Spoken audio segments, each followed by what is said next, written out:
हरे कृष्णा। तो आज हम श्रीमद् भागवतम के अध्याय 7 स्कंद 1 अध्याय 7 और श्लोक क्रमांक 25 पर हम चर्चा करेंगे। थोड़ा सा हम पहले गाते हैं जय राधा माधव। जय राधा माधव कुंज बिहारी, जय राधा माधव कुंज बिहारी, जय गोपी गिरधारी,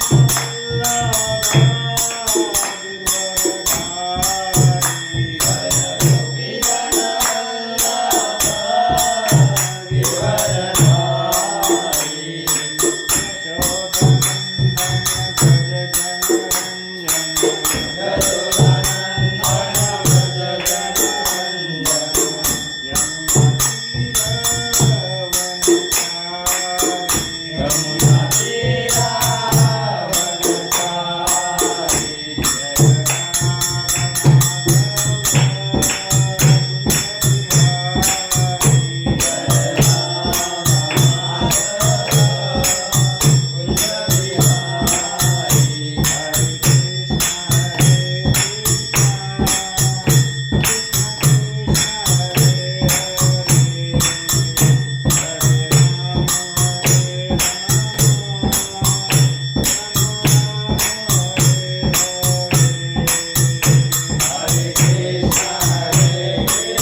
गौर प्रेमानंदे।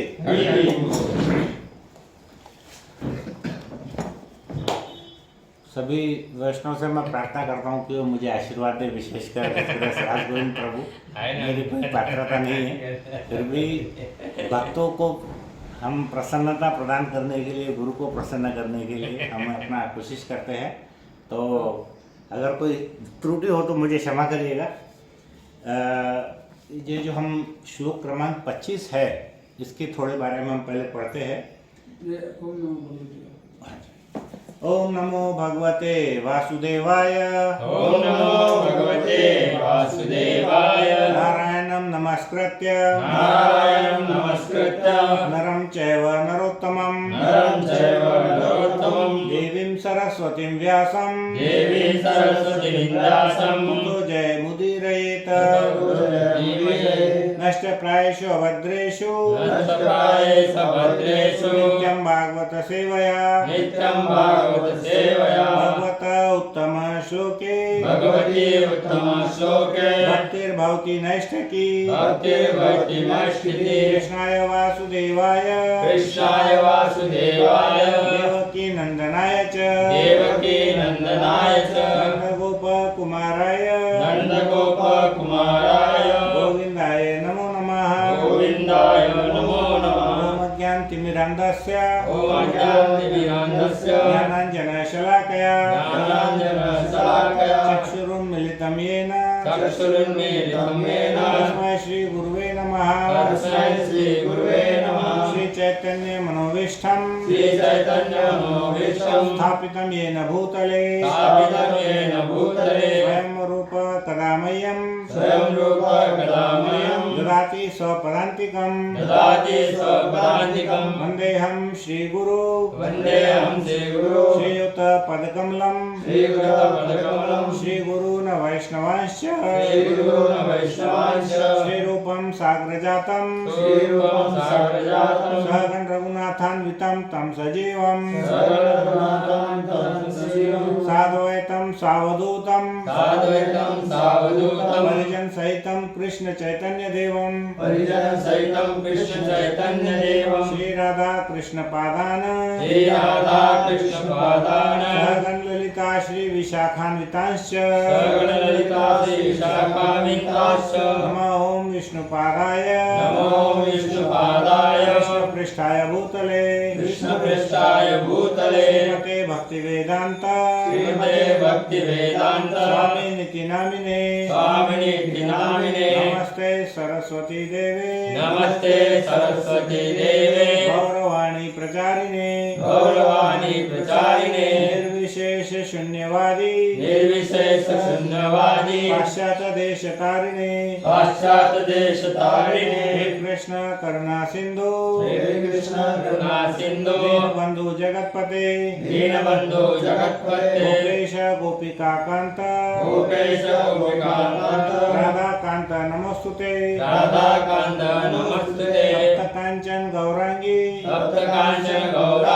राधे वृंदावनेश्वरी वृषभानुसुते देवी प्रणमामि हरिप्रिये वाञ्छाकल्पतरुभ्यश्च कृपा सिन्धुभ्यैव च पतितानां पावनेभ्यो वैष्णवेभ्यो नमो नमः। जय श्री कृष्ण चैतन्य प्रभु नित्यानंद श्री अद्वैत गदाधर श्रीवासादि गौर भक्त वृंद हरे कृष्णा कृष्णा कृष्णा हरे हरे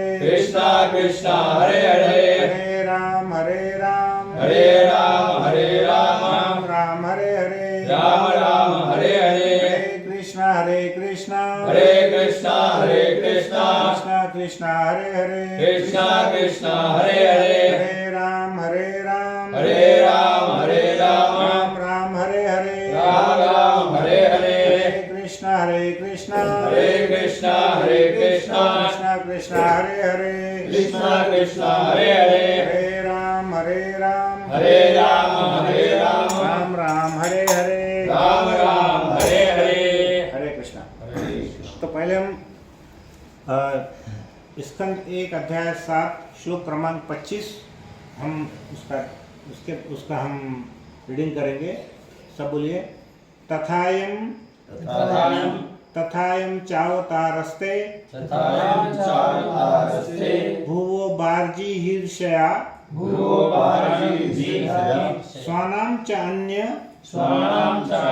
भावानां अनुध्यानाय च असकृतः तथायं चावतारस्ते भुवो बार्जिहीर्षया स्वानां च अन्य भावानां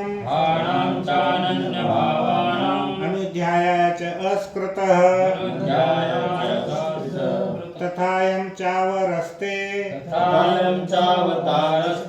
भुवो बार्जिहीर्षया स्वानां च अन्य भावानां अनुध्यानाय च असकृतः तथायं चावतारस्ते भ्रुवो भारजिहीर्षया स्वानां चानन्य भावानां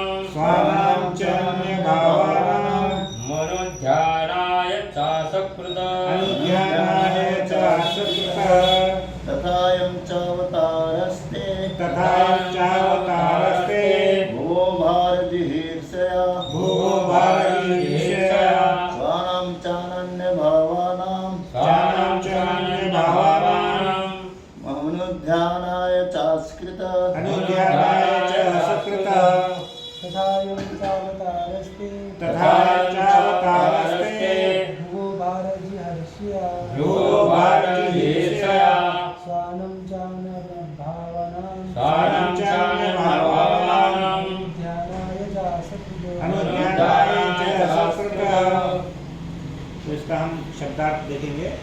तथा तथा इस प्रकार, इस प्रकार अयम यह, च तथा अवतार अवतार ते आपका, भुवम भौतिक जगत का, भौतिक जगत का भार भार बोझ बोझ जिहीर्षया जिहीर्षया दूर करने के लिए, दूर करने के लिए स्वानाम स्वानाम मित्रों का, मित्रों का च अनन्य भावानाम च अनन्य भावानां तथा अनन्य भक्तों का, तथा अनन्य भक्तों का अनुध्यानाय अनुध्यानाय बारंबार स्मरण करने के लिए, बारंबार स्मरण करने के लिए च तथा तथा असकृत असकृत मतलब पूर्ण रूप से प्रसन्न। पूर्ण रूप से प्रसन्न। तो translation by his grace Srila भक्ति वेदांत स्वामी प्रभुपाद द्वारा श्रील प्रभुपाद की जय हो। इस प्रकार आप संसार का भार हटाने तथा अपने मित्रों तथा विशेषकर आपके ध्यान में लीन रहने वाले आपके अनन्य भक्तों को लाभ पहुंचाने के लिए अवतरित होते हैं। तो आज का जो ये श्लोक है, इसमें हम देखेंगे कि अर्जुन भगवान कृष्ण से प्रार्थना कर रहे हैं। अब वो क्यों प्रार्थना कर रहे हैं, पहले हम इसका तात्पर्य भी और एक बार पढ़ लेते हैं, फिर हम डिटेल में उसके बारे में वर्णन करेंगे। ऐसा प्रतीत होता है कि अभी ये जो श्लोक है, कौन किसको बोल रहा है? अर्जुन कृष्ण को प्रार्थना के लिए बोल रहे हैं। ऐसा प्रतीत होता है कि भगवान अपने भक्तों का पक्षपात करते हैं। सभी जीव भगवान से संबंधित है, वे सर्वों के लिए समान है, फिर भी वे अपने जनों तथा भक्तों के प्रति विशेष अनुरक्त रहते हैं। भगवान सबों के पिता है, उनका पिता कोई नहीं हो सकता और न कोई उनका पुत्र बन सकता है। उनके भक्त ही उनके इष्ट मित्र तथा उनके परिजन है। यह उनकी दिव्य लीला है। इसका संसारी संबंधों से पितृत्व या अन्य किसी से कोई प्रयोजन नहीं होता। जैसा कि ऊपर कहा गया है, भगवान प्रकृति के गुणों के ऊपर है, अतः भक्ति में उनके इष्ट मित्र तथा संबंधियों में संसारी रिश्ते जैसे कोई चीज नहीं है। तो अभी देखेंगे थोड़ा सा, हम पहले ये श्लोक कौन किसको क्यों बोल रहे हैं, हम उसके बारे में थोड़ा सा चर्चा करेंगे। बेसिकली यहाँ पर क्या हुआ था कि हमने पहले देखे पिछले श्लोकों में कि अश्वत्थामा ने क्या किया, पांचों जो पांडु पुत्र है उनकी नृशंस हत्या की। और जब अर्जुन उनके पीछे अश्वत्थामा को पकड़ने के लिए गए, तब क्या हुआ कि अश्वत्थामा ने ब्रह्मास्त्र छोड़ा, बराबर है। तो उस ब्रह्मास्त्र से बचने के लिए अर्जुन ने कृष्ण भगवान से प्रार्थना की। तो हम देखेंगे श्लोक क्रमांक 22 से लेकर के श्लोक क्रमांक 26 तक भगवान की प्रार्थनाएं हैं। हर श्लोक में हमारे जितने भी आचार्य हैं, हमारे जितने भी गुरु हैं, हमारे जितने भी वरिष्ठ भक्त हैं, उन्होंने उसमें से इतना अच्छा एसेंस निकाला है कि जैसे एक भंवरा फूल के अंदर जो उसका एसेंस है, मधु है, वो निकालता है, वैसा इसमें से निकाला है। हमको ये चिंतन मनन करना है कि हमको रीड बिटवीन द लाइंस पढ़ना है। लाइंस सभी पढ़ते हैं, ये सभी, लेकिन इसके अंदर हमको क्या सीखने को मिलता है, उसके लिए हमको चिंतन मनन करने की बहुत ज़्यादा आवश्यकता है। तो अभी हम थोड़ा सा बैकग्राउंड 5-7 मिनट का बताएंगे ताकि सभी भक्तों को इसकी लिंक लगे कि आपको पता है कि महाभारत का जो युद्ध था वो 18 दिन तक चला। उसमें कितने लोग मारे गए महाभारत के युद्ध में? 64 करोड़, मतलब हमारे आज की जनसंख्या की आधी जनसंख्या उस समय मारी गई, बराबर है। और उसमें कौन हार गया? कौरव हार गए थे। तो अश्वत्थामा ने सोचा कि हमारे जो कौरव है उनकी जो नाक कट गई है, उसको बचाने के लिए मैं एक उपाय करता हूँ। तो उसका स्वामी कौन था? दुर्योधन। तो उसको प्रसन्न करने के लिए उसने क्या किया कि अमावस्या की रात्रि के दिन वो पांडवों के शिविर में पहुंचा। पूरा जो उनका कैंप लगा हुआ था वहाँ पे पहुंचा और उसने ये सोचा कि अगर मैं पांचों पांडवों को मार दूंगा तो ये जो हारा हुआ युद्ध है वो मैं जीत जाऊंगा। पुराने ज़माने में क्या होता था कि जो राजा अगर मर गया तो जो अपोजिट पार्टी थी वो जीत जाती, बराबर है। तो उसने क्या सोचा कि दुर्योधन, आपको पता होगा कि दुर्योधन भीम के साथ जब युद्ध हुआ तो भीम की गदा प्रहार से दुर्योधन बहुत ज़्यादा घायल हो चुका था और किसी सरोवर के अंदर वो छुप करके बैठ के वो विश्राम कर रहा था। तो अश्वत्थामा ने क्या किया कि उसके साथ में कृतवर्मा और कृपाचार्य ऐसे 2 लोग और भी थे, लेकिन वो इतने ज़्यादा एक्टिव नहीं थे। सबसे ज़्यादा फॉर्म में कौन थे? अश्वत्थामा। उसने क्या किया, पांडवों के शिविर में 5 व्यक्ति सो रहे थे, तो उसने सोचा कि ये पांडवों का शिविर है, ये 5 पांडव सो रहे हैं, मैं इनका गला काट लूँगा और मैं मेरे स्वामी को ये लेकर के बता दूंगा। लेकिन भगवान कृष्ण ने क्या किया, उनको पहले ही पता था कि ऐसा कुछ अनिष्ट होने वाला है, तो उन्होंने क्या किया, 5 पांडवों को एक साधारण शिविर में वो ले गए और उसके बजाय उनके जो 5 पुत्र थे वो वहाँ पर सो रहे थे। तो उस समय तो लाइट थी नहीं, रात का अंधेरा था और अमावस्या की रात थी, तो किसी को कुछ दिख ही नहीं रहा था। तो अश्वत्थामा को भी वहाँ पर कुछ नहीं दिखा, तो उसने क्या किया, जो 5 पांडु पुत्र थे उनका गला काट दिया। और वे अश्वत्थामा ने क्या किया कि उन 5 सिर को अपने रथ पर लेकर के वो भाग करके उसका जो स्वामी दुर्योधन था उसके पास गया और वहाँ पर उसने दुर्योधन को बताया कि देखो, मैंने आप जो स्वामी, ये जो युद्ध आप हार गए हैं, लेकिन आप ये युद्ध अभी जीत गए वापस से। तो दुर्योधन को बड़ा आश्चर्य हुआ, बोला कि क्या हुआ? बोला देखो, मैंने 5 पांडवों के सर काट करके लाए हैं। लेकिन दुर्योधन को विश्वास नहीं हुआ। क्यों नहीं हुआ? क्योंकि उसे अश्वत्थामा के कैरेक्टर पे जरा डाउट था। मतलब कैसा, उसको लगता था कि ये ना तो पूरा ब्राह्मण है ना पूरा क्षत्रिय है, बराबर है, ऐसा कुछ उसको कंफ्यूजन था। क्यों था? देखो, क्योंकि वो पूरी तरह से ब्राह्मणिकल कल्चर भी नहीं फॉलो करता था, क्षत्रिय के गुण भी उसमें पूरी तरह से नहीं थे। क्षत्रिय का क्या धर्म है कि वो निहत्थे पर वार नहीं करना चाहिए, और रात के समय निहत्थे पांडवों पर उसने प्रहार किया, वार किया और उनका गला काट दिया। वैसे भी देखा जाए तो ब्राह्मण ने कभी भी किसी का वध नहीं करना चाहिए शास्त्रों के अनुसार। तो वह ना तो पूरा ब्राह्मण था ना पूरा क्षत्रिय था। तो दुर्योधन के मन में विचार आया कि पता नहीं ये किस प्रकार से इसने मुझे युद्ध जीत लिया, ऐसा क्यों बोल रहा है। तो उसने बोला कि नहीं नहीं, अरे अश्वत्थामा, मेरे पास तो 11 अक्षयणी सेना थी, मेरे पास इतने बड़े बड़े एक एक बलशाली भीष्म पितामह जैसे सब एक से एक योद्धा थे। जब वो उनको नहीं हरा सके तो तुम उनको कैसे हरा दिए? अश्वत्थामा बोला, मेरे को मालूम था अभी पूछने वाले, इसीलिए मैंने क्या किया, प्रूफ के लिए 5 सर लेके आया हूँ मैं। तो अपने जो 5 सर थे उसने दुर्योधन को एक के बाद एक सौंपा। दुर्योधन इतना बलशाली था कि उसने क्या किया, पहला एक सिर लिया हाथ में और उसको ऐसा दबा दिया। वो इतना बलशाली था कि उसका जो सर था बच्चे का वो पीछे गया, लेकिन उसको ये नहीं मालूम था। वो दोनों क्या समझ रहे थे कि ये पांडु के सिर है। लेकिन दुर्योधन ने जब उसको ऐसा दबाया तो उसको समझ गया कि ये तो बहुत नरम है। तो उसने बोला अश्वत्थामा को, अरे अश्वत्थामा मूर्ख, तूने ये पांडवों का नहीं उनके पुत्रों का सिर लेकर के आया, और अभी तो वहाँ पे पांडवों के शिविर में ये सब पता चल गया होगा कि ये वध तूने ही किया है करके। तो तू अभी मुझको प्रसन्न मत कर, मैं खुश नहीं हूँ, तू अपनी जान बचा, तू यहाँ से भाग। तो अश्वत्थामा ने फिर उसको ध्यान से देखा तो उसको समझ में आया कि इससे बहुत बड़ी गलती होगी। लेकिन उसने क्या किया कि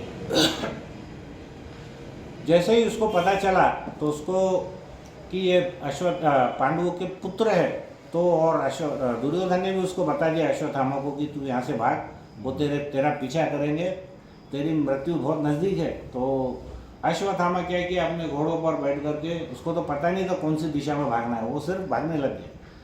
तो भागते भागते भागते भागते बहुत दूर तक भागा तो उसके घोड़े थक गए, अश्वत्थामा भी वहाँ पर थक गया। और यहाँ पर क्या हुआ, पांडवों के शिविर में क्या हलचल हुई कि वहाँ पे हो हल्ला हो गया और उनको पता लग गया कि ये जो घृणित कार्य है ये अश्वत्थामा का ही है। और तब क्या किया, अर्जुन ने कृष्ण भगवान से याचना की और उनको सारथी बना करके वो अश्वत्थामा का पीछा करने लगा और वो बहुत उसके निकट पहुंच गया। तब यहाँ पर उसके पहले क्या हुआ कि द्रौपदी अपने 5 पुत्रों का ऐसा मृत शरीर देख करके बहुत विलाप करने लगी, और शरीर में तो उसका सर गायब था, तो वो बहुत विलाप करने लगी, सर पटकने लगी।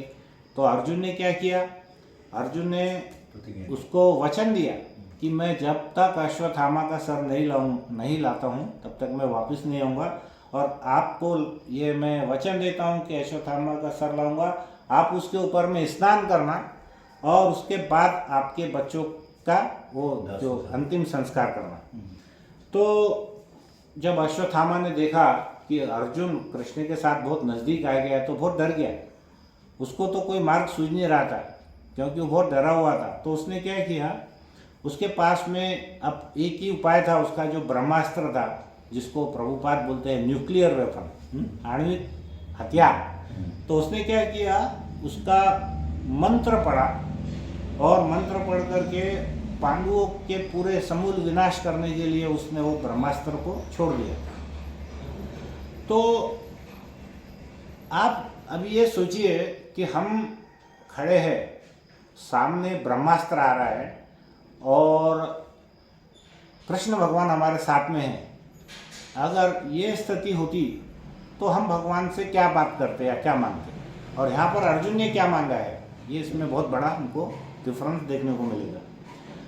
तो हम अगर ऐसी अवस्था में होंगे तो क्या होगा, हमारा तो दिमाग ही काम नहीं करेगा, हम पहले ही डर जाएंगे क्या करना है क्या नहीं करना है। तो उन्होंने क्या किया कि अगर हम ये देखेंगे कि ऐसी अवस्था में, अब ये जो रीड बिटवीन द लाइन्स है ये बहुत इम्पोर्टेंट मुझे लगे। तो ऐसी भारी अवस्था में जब हम खुद मृत्यु के मुख पर खड़े हैं तो हम क्या करेंगे, हम अगर वहाँ होते तो भगवान बोलते प्रभु प्रभु आप मेरे को कैसा भी करके बचा लीजिए। लेकिन यहाँ पर अभी अर्जुन क्या कर रहा है, ये 22 से 25वें श्लोक में हमको एक बार देखना है। श्लोक क्रमांक 22 में अर्जुन क्या बोलते हैं, अब आप इमेजिन करो कि ये अवस्था कब है, जब अर्जुन और कृष्ण खड़े हैं और सामने से ब्रह्मास्त्र आ रहा है। हाँ, तब अर्जुन क्या बोलते हैं, अर्जुन कहते हैं कि ये भगवान श्री कृष्ण आप सर्वशक्तिमान परमेश्वर है, आपकी विविध शक्तियों की कोई सीमा नहीं है, अतएव एकमात्र आप ही अपने भक्तों के हृदयों में अभय उत्पन्न करने में समर्थ है। भौतिक कष्टों की ज्वालाओं में फंसे सारे लोग केवल आप में ही मोक्ष का मार्ग पा सकते हैं। अब यहाँ पे अर्जुन ने कहा बोला कि आप मेरे को बचाओ, कहीं आया इसका वर्णन? यहाँ पर जो वो प्रार्थना कर रहे हैं तब उसने ऐसा बोला कि अर्जुन ने कि भगवान आप मेरे को पहले इससे बचाओ। वो क्या कर रहे हैं, भगवान का गुणगान कर रहे हैं। उसके बाद के श्लोक में क्या है, आप आदि भगवान हैं जिनका समस्त सृष्टियों में विस्तार है और आप भौतिक शक्ति से परे हैं। आपने अपनी आध्यात्मिक शक्ति से भौतिक शक्ति के सारे प्रभावों को दूर भगा दिया है। आप निरंतर शाश्वत आनंद तथा दिव्य ज्ञान में स्थित रहते हैं, सत्यचित आनंद है आप, ऐसा वो गुणगान कर रहे हैं। अब ये श्लोक में कहा है कि भगवान ये सामने से ब्रह्मास्त्र आ रहा है, आप मेरे को बचाओ, ऐसा कहीं है इसमें भी नहीं है। उसके आगे के श्लोक में बोलते हैं कि यद्यपि आप भौतिक शक्ति यानी माया के कार्य क्षेत्र से परे है, फिर भी आप बद्ध जीवों के परम कल्याण के लिए धर्म इत्यादि के चारों सिद्धांतों का पालन करते हैं। तो वापस से गुणगान कर रहे हैं कि प्रभु आप सभी सिद्धांतों का पालन करते हैं, हालांकि आपको पालन करने की कोई जरूरत आवश्यकता नहीं है। फिर इस बार बोलते हैं 25वें श्लोक में कि आप संसार का भार हटाने तथा अपने मित्रों का, विशेषकर आपके जो ध्यान में लीन रहने वाले आपके अनन्य भक्त हैं, उनको लाभ पहुंचाने के लिए आप अवतरित होते हैं। तो भगवान के अवतरण का कारण बता रहे। अब यहाँ हमारे गले में जान पे आई भी है, हमारी मौत दिख रही है सामने ब्रह्मास्त्र, और हम क्या कर रहे हैं, भगवान का गुणगान कर रहे हैं। हाँ, कितनी बड़ी सोचने की बात है। और एक आखिरी में क्या बोलते हैं 26 में, हे देवादिदेव, चारों ओर फैलने वाला एक घातक तेज कैसा है, यह कहाँ से आ रहा है, मैं इसे समझ नहीं पा रहा। तब भी ऐसा नहीं बोल रहे वो अर्जुन कि भाई ये आ रहा है सामने, मैं मरने वाला हूँ, ऐसा उन्होंने नहीं बोला। तो आप देखेंगे कि यहाँ पर इतने सारे श्लोक में अर्जुन ने भगवान से रक्षा के लिए नहीं मांगा, भगवान की वो क्या कर रहे हैं, प्रशंसा कर रहे हैं, भगवान का गुणगान कर रहे हैं, उनकी रक्षा के लिए उन्होंने वहाँ पर कुछ नहीं कहा। अब अर्जुन देखा जाए तो आर्चरी में बहुत निपुण है, तीरंदाजी में बहुत निपुण है। हमारे आजकल के जो लोग गोल्ड मेडल जीतते हैं उनसे कई गुना ज़्यादा। हाँ, अर्जुन तो बड़े योद्धा थे। हमारे जीवन में क्या होता है, अगर थोड़ा सा भी कष्ट आता है, तकलीफ आती है, तो हम क्या करते हैं, हम भगवान को उसका बोध कराते हैं। प्रभु देखो हमारे ऊपर में इतने कष्ट आ गया, हाँ, वो मेरा जॉब था उसमें प्रमोशन नहीं हुआ, मेरा बिजनेस था उसमें लॉस आ गया, हाँ, किसी को पुत्र नहीं हो रहा, किसी को ये नहीं हो रहा, पता नहीं कितने सारे चीज़। तो हम क्या करते हैं, भगवान को बार बार जतलाते हैं, भगवान देखो देखो, और हम ऐसा बतलाते हैं भगवान को जैसे भगवान को कुछ ज्ञान ही नहीं है कि नहीं, भगवान अज्ञानी है ऐसा समझते हैं। लेकिन यहाँ पर हम देखेंगे कि अर्जुन ने यहाँ पर भगवान को किसका बोध कराया? अर्जुन ने भगवान को भगवान की शक्ति का बोध कराया। उसने अपने दुखों का बोध भगवान को नहीं कराया, उसने भगवान को भगवान की शक्ति का बोध कराया। जब वह जीवन के जन्म और जीवन और मृत्यु के बीच की धारा में रेखा पर वो खड़े हुए थे, तब उन्होंने अपनी चिंता नहीं की, उन्होंने किसकी चिंता की? भगवान की चिंता की। तो उनकी जो शक्ति है वो उनके बारे में बता रहे हैं, और इनडायरेक्टली उन्होंने क्या किया कि ये छुपे हुए भाव से बता दिया कि प्रभु मेरे ऊपर भी कुछ प्रॉब्लम आ रही है। वो क्या है आप देखो, उन्होंने 26वें श्लोक में खाली इतना ही बोला है कि देखो प्रभु, चारों ओर फैलने वाला ये घातक तेज कैसा है, ये कहाँ से आ रहा है, मैं इसे समझ नहीं पा रहा हूँ। तो हम ये देखेंगे कि ये जो छुपे हुए रूप से इनडायरेक्टली उन्होंने भगवान को ये संबोधित किया कि प्रभु कुछ तो प्रॉब्लम दिख रही है, वो क्या है मैं समझ नहीं पा रहा हूँ। तो हम देखते हैं कि जो भक्तों की शैली है, जो जितना वरिष्ठ भक्त होता है उसकी शैली उतनी ही अलग होते जाती है, बराबर है। तो वो किस तरीके से वरिष्ठ भक्त चलते हैं, किस तरीके से बात करते हैं, वो बहुत ही अलग रहता है। तो भगवत गीता में अर्जुन कृष्ण से पूछते हैं, अर्जुन कृष्ण भगवान से क्या पूछते हैं कि स्थित प्रज्ञ जो व्यक्ति रहता है, स्थित प्रज्ञ मतलब क्या है? जिसकी बुद्धि भगवान में स्थित रहती है, दिव्य, तो वह व्यक्ति की भाषा और व्यवहार प्रतिसाद कैसा करता है? तो इसका उत्तर गौरांग प्रभु ने एक लेक्चर में बहुत अच्छे से दिए थे। गौरांग प्रभु ने एक लेक्चर में बोला था कि भौतिक जगत के लोग सिर्फ रिएक्ट करते हैं, वो क्या करते हैं, उसका इम्पल्सिव रिएक्शन देते हैं, लेकिन जो भक्त है वो उसको रिस्पॉन्ड करते हैं। तो रिएक्ट करना और रिस्पॉन्ड करने में क्या फ़र्क है?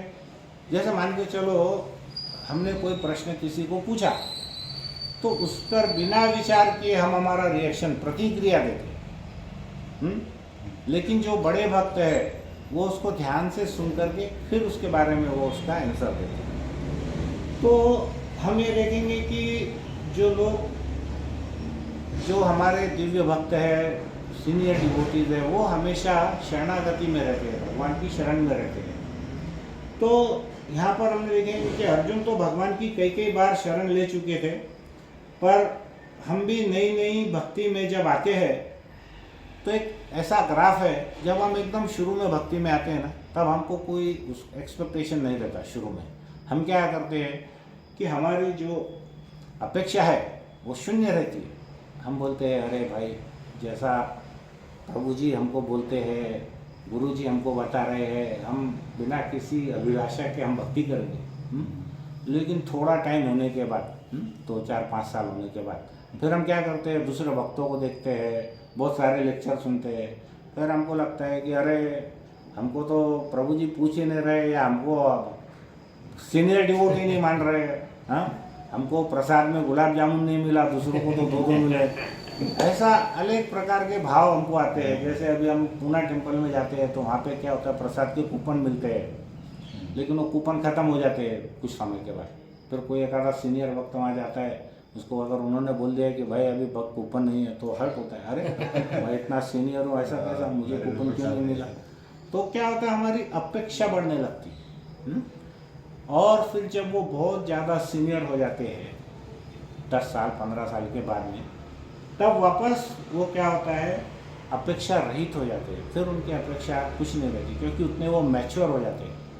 तो अगर हम देखेंगे कि शुरुआत में भी वो अपेक्षा शून्य है, और बहुत सीनियर होने के बाद भी वो अपेक्षा रहित है, लेकिन जो बीच की स्टेज है उसमें वो क्या रहता है, उसको बहुत अपेक्षा हो जाती है। करेक्ट। तो भक्तों ने हमेशा ये सोचना चाहिए अर्जुन के समान कि चाहे कितनी भी कठिन परिस्थिति क्यों ना हो, हम परिस्थिति में क्या हमें ऐसा रिस्पांस दे सकते हैं क्या, ये हमें तब पता चलेगा जब हम कितने शरणागति है, हम भगवान की कितनी शरण जाते हैं, वो हमको पहले खुद को हमको जांच करना है।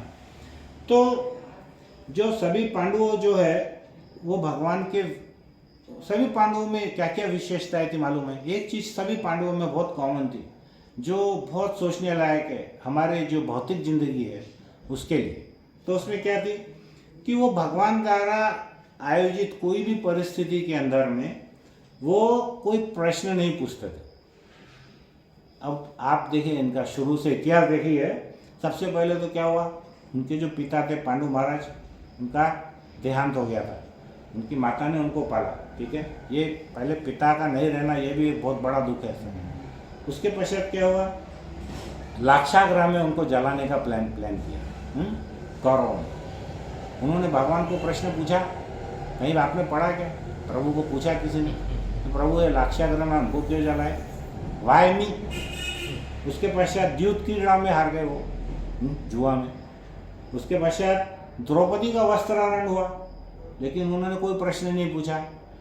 उसके बाद उन्होंने भीम को जहर दे करके मारने की योजना बनाई, तब भी उन्होंने उसको सह लिया। उसके बाद पांडवों को 13 साल का वनवास हुआ। उसके पश्चात क्या हुआ, पूरा राजपाट लूट करके वो पूरे कंगाल बन गए और उनको दासत्व में रहना पड़ा। दासत्व में रहने के बाद में क्या हुआ, बचा कुचा ये महाभारत का जो युद्ध था वो और हो गया। और उसके बाद अश्वत्थामा ने क्या किया, उनका जो अगला वंश था, अगली पीढ़ी थी, 5 पांडव पुत्र, उनको भी मार दिया। अब आप ये बताओ, पैदा होने से लेकर के आज तक कहीं पर भी उनको कोई सुख मिला क्या? मिला? उनको जितना दुख मिला उसकी कंपैरिजन में हमको कितने दुख है क्या? कुछ भी नहीं है। लेकिन सबसे बड़ी बात सीखने की ये है कि उन्होंने, किसी ने भी कोई प्रश्न पूछा भगवान को? नहीं पूछा। इसीलिए भगवान उनको बहुत ज़्यादा प्रेम करते थे। क्यों करते थे? क्योंकि उन्होंने एक बार भी भगवान को ये नहीं पूछा कि मेरे साथ ऐसा क्यों, वाई मी, ऐसा उन्होंने भगवान को नहीं पूछा। और उन्होंने जब भगवान क्या करते हैं, हमारा भाव देखते हैं कि हम किस भाव से, जैसे हम बोलते हैं ना भगवान भावाग्राही है, भाव देखते हैं वो हमारे। तो ये जो हमारा पर्टिकुलर श्लोक है, इसमें सीखना हमको ये चाहिए कि जो हमारे भगवान के अनन्य भक्त है उनके लक्षण किस प्रकार के। तो उसमें से एक जो इम्पोर्टेंट लक्षण क्या है कि वो भगवान को किसी भी परिस्थिति में न तो भूलते हैं। अब हमारे को थोड़ा सा यहाँ कोई तकलीफ हो गई तो हम क्या करते, पहले सबसे पहले भक्ति छोड़ने को रेडी है, हमारा अहंकार नहीं छोड़ते। हमारे को खाने में कुछ स्वादिष्ट पदार्थ चाहिए वो नहीं छोड़ते, हमारे जितनी भी बैड हैबिट्स है हम वो नहीं छोड़ते। लेकिन हम सबसे पहले क्या छोड़ते हैं, भगवान की भक्ति।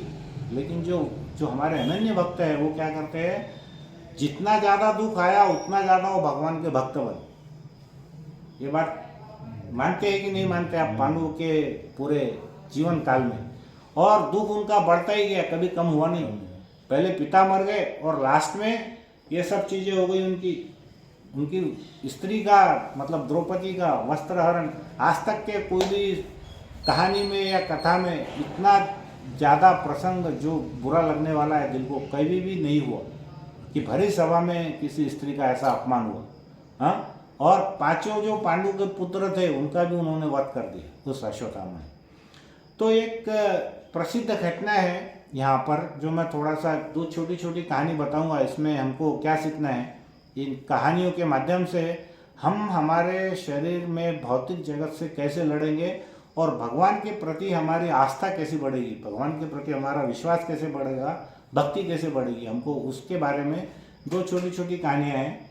हम थोड़ा सा उसके बारे में कुछ कहानी बात करेंगे। अमेरिका में एक टेनिस प्लेयर थे जिनका नाम था आर्थर एश। क्या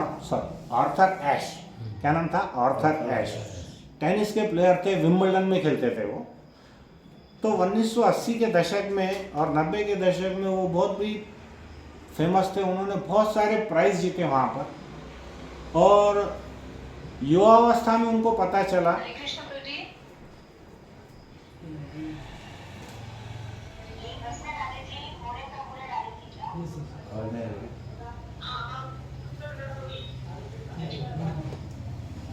भागवत वैसे नीचे नहीं रखना, रखते ना उसके ऊपर। हाँ, तो हम ये कहानी बता रहे हैं। आर्थर एश करके टेनिस प्लेयर थे, विंबलडन में खेलते थे वो, और वो अमेरिका के थे। 1980 के दशक में और 90 के दशक में उन्होंने बहुत ज़्यादा प्राइज जीते। और उनकी युवावस्था में जब वो अपने कैरियर के एकदम पीक पे थे, ऊंचाई पर थे, तब उनको क्या पता चला कि मुझे कैंसर हो गया है। तो उनके जितने भी फॉलोअर्स थे, जितने भी उनके अनुयायी थे, वो बहुत ज़्यादा दुखी हो गए। क्यों? क्योंकि उनको लगा कि ये तो हमारे रोल मॉडल है। अभी जैसे क्रिकेट के आप देखते हैं, कोई अच्छा प्लेयर है, उसके लाखों करोड़ों फैंस है, वैसे ये हमारे विंबलडन में जो टेनिस प्लेयर थे, इनके बहुत करोड़ों फैंस थे। तो उनको बहुत दुख हुआ। उनके जितने भी अनुयायी थे, उन्होंने क्या किया, उन्होंने बहुत सारे लेटर लिखे आर्थर एश को कि भाई ये तुम्हारे साथ ही क्यों हुआ ऐसा, हम चाहते हैं कि तुम्हारा कैंसर हम ले ले। इतने भी बड़े फैन थे उसके कि वो चाह रहे थे कि आर्थर एश जिंदा रहना चाहिए, क्योंकि वो हमारा रोल मॉडल है, भले ही वो तकलीफ हमें क्यों नहीं होती। ऐसे बहुत सारे पत्र उनके पास पहुंचे। तो उन्होंने क्या किया, उसका जो रिप्लाई है, उसका जो उत्तर है, उन्होंने एक बहुत बड़े इसमें जारी किया कि उन्होंने क्या लिखा। उन्होंने उनके उत्तर में लिखा कि देखिए, अमेरिका में हर साल 5 लाख बच्चे प्रोफेशनल ट्रेनिंग में ये टेनिस खेलने के लिए इनरोल होते हैं। कितने बच्चे? 5 लाख। उसमें से शायद 1 लाख ही प्रोफेशनल टेनिस खेलना सीखते हैं। कितने? 5 लाख में से 1 लाख, 4 लाख लोग निकल जाते हैं। फिर उसमें से 10,000 लोग प्रोफेशनल टूर्नामेंट लेवल तक जाते हैं। तो 5 लाख में से अब कितने बचे? केवल 10,000। और 10,000 में से केवल 100 लोग ही नेशनल लेवल खेल पाते हैं। और 16 से 18 लोग ये जो गेम है इंटरनेशनल लेवल पर खेल पाते हैं। और उसमें से 8 लोग विंबलडन के लिए क्वालिफाई होते हैं। उसमें से 4 लोग क्वार्टर फाइनल में जाते हैं और 2 लोग सेमीफाइनल तक पहुंचते हैं। और केवल एक ही व्यक्ति है जो पूरा विंबलडन जीतता है। और मैं आर्थर एश ये विंबलडन चैंपियनशिप कई बार जीत चुका हूँ। अब आप ये आपने कभी मुझसे ये नहीं पूछा कि 5 लाख इतने जो लोग थे, उसमें से हमेशा मैं ही क्यों चुना गया? Why me? जब मेरा अच्छा समय आ रहा था तब किसी ने नहीं पूछा कि वाई मी, लेकिन मेरे को कैंसर हो गया, थोड़ा मेरे को प्रॉब्लम हो गया, तो सब पूछते हैं और सब पूछते हैं। जब हम क्या सोचते हैं? Why me? मैं क्यों, मेरे साथ ही ऐसा क्यों हुआ? तो भगवान क्या करते हैं कि एक के बाद एक, जब वो बोल रहे कि मुझे सफलता दे रहे थे, जब तो किसी ने नहीं पूछा कि मेरे साथ ऐसा क्यों हो रहा है। हाँ, और एक अगर प्रॉब्लम आ गई मुझको, तो सब लोग इतने परेशान क्यों है? तो उन्होंने बोला कि मेरे जीवन में कैंसर है, तो मैं भगवान से कैसे पूछ सकता हूँ कि मेरे साथ ही ऐसा क्यों रहा है?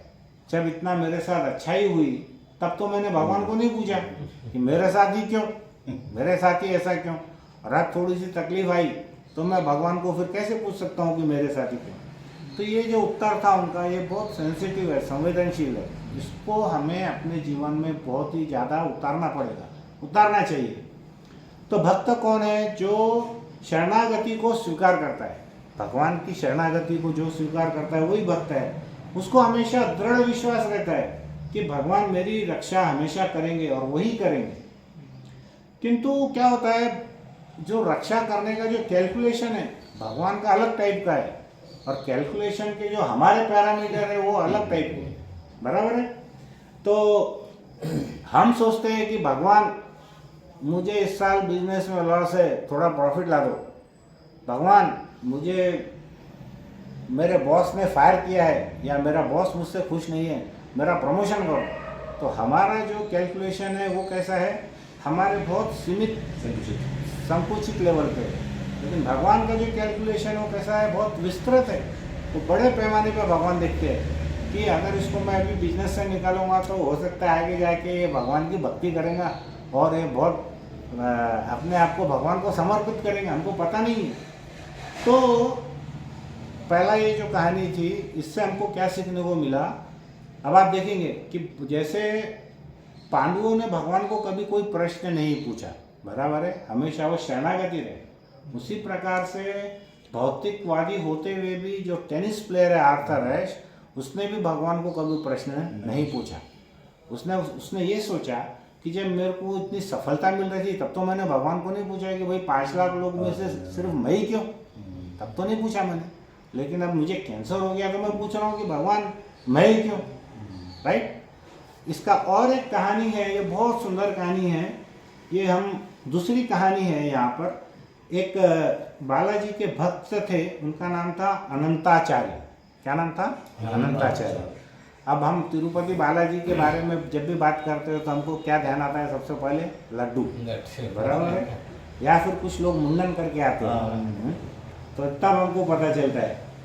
किंतु ये जो कहानी है वास्तव में एक शिष्य की अपने गुरु के प्रति जो कमिटमेंट है उसके बारे में ये कहानी है।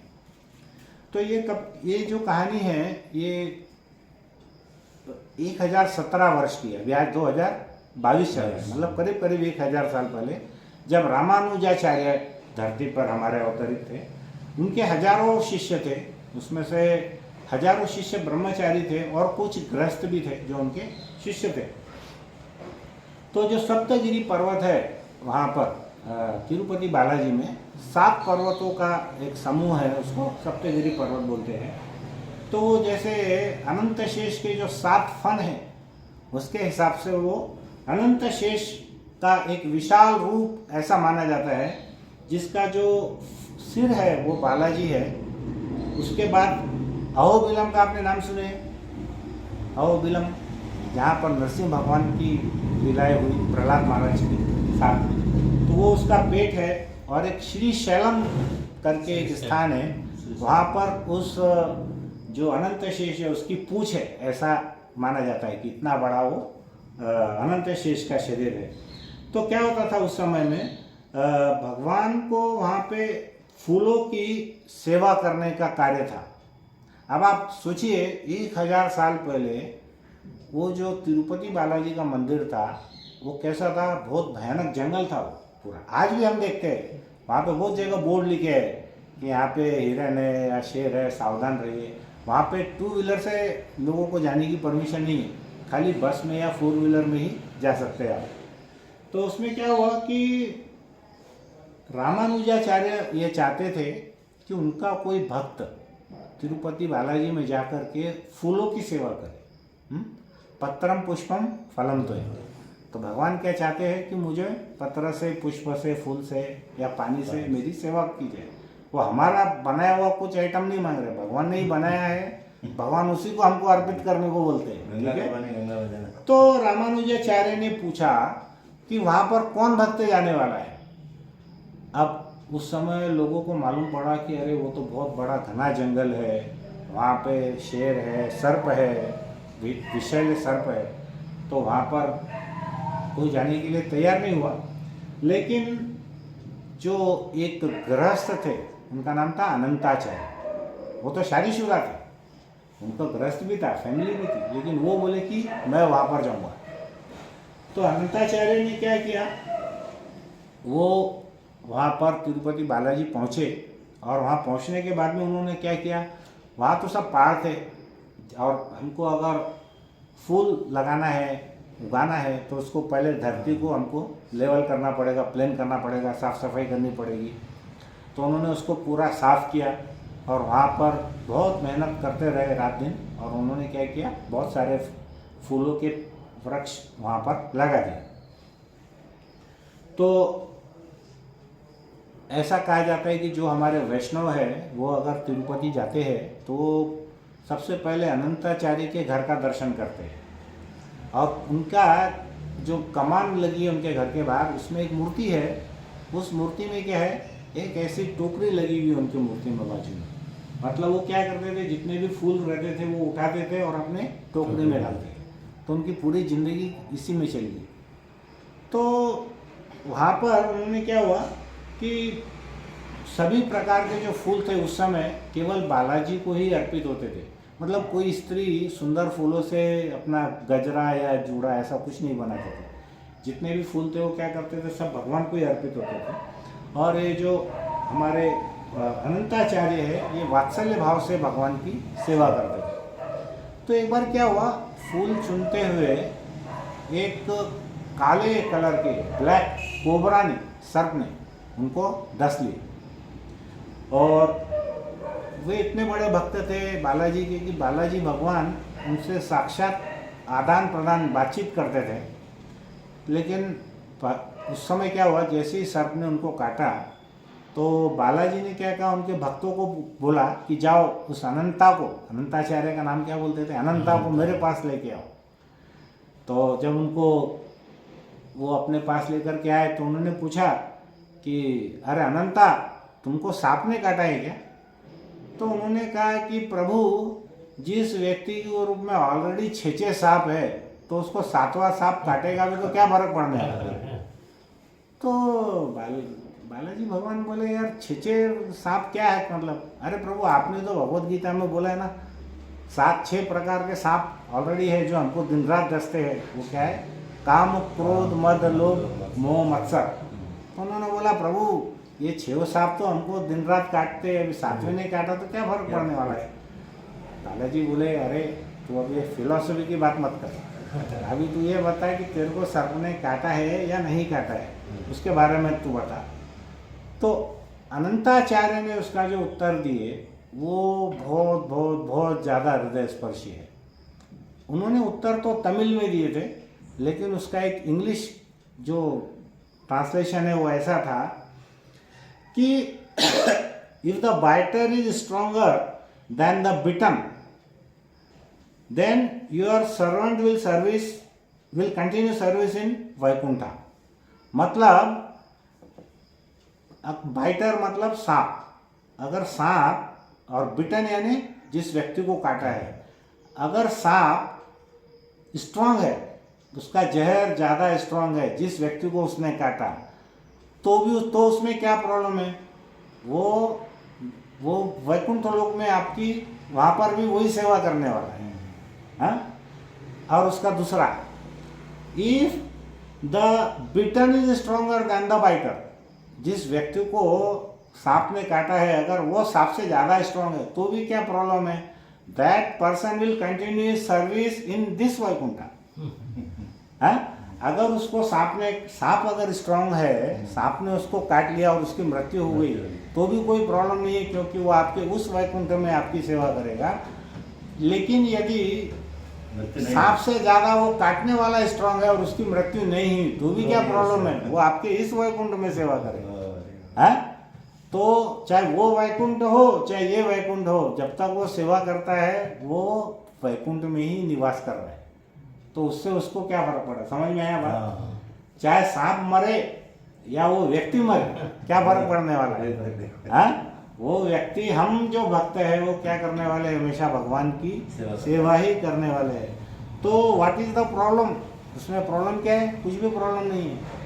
तो भगवान के भक्त भगवान को पैरामीटर नहीं बताते कि भगवान इतना मेरे लिए अच्छा कर दो, उतना ये कर दो, ये सब भगवान के भक्त वो पैरामीटर नहीं बताते।